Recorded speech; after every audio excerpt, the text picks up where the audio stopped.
Wanti suura irratti mul'atu kun raadarii AN/FPS 132 jedhamee waamamuu fi doolara biliyoona 1 waliin kan ijaaramedha.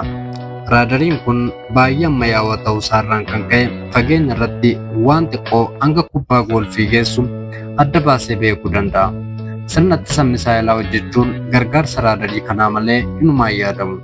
Raadariin kun ijaaramuun kirkirri lafaa illee akka isa hin miinetti jabaateetu kan ijaarame. Humna elektirikii guddaa waan fayyadamuuf sarara elektirikaa naannoo qofa osoo hin taane jenereetoroota gurguddoo ofiisaatillee ni qaba. Teknooloojiin ammayyaa hundaanis kan guutamedha. Hojiin itti baay'atee illee akka nu hineef guyyaa guyyaan bishaan gaalonii 1000 akka qabbanaa'uuf yaadamee hojjetameera. Kompiitaraa fi sarvaroota 100 of keessaa qaba.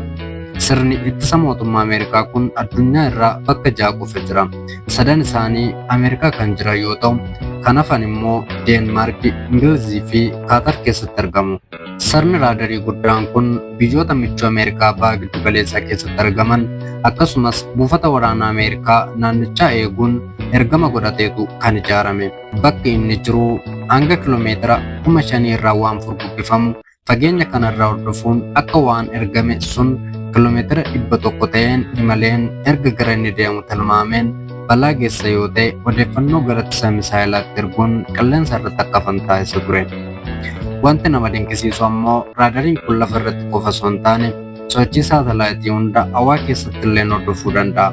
Dheeriin isaa gamoo darbii 13 ta'uu wal qixadha. Egaa hanga irraatti naannoo raadariin kun jiru balaan qaqqabuu hin danda'u jedhamee amanama. Kaataarii fi biyyoonni naannoo ishee akka hin tuqamne amanamaa tureera. Haa ta'u malee FPS 132 ija isaatiin osoo ilaaluu guyyaa irraa Kaataar dabalatee biyyoonnichaa misaa'ila Iraanii rukutamaniiru. Wanti nama dinqisiisu raadarri warra kaan oolche jedhame kun ofiisaallee osoo ooluu hin danda'in ofiisaas raadarii qaaliin kun rukutameera. Kun ammoo Iraan hagam teknooloojiidhaanis fagaattee akka deemaa jirtu agarsiisa.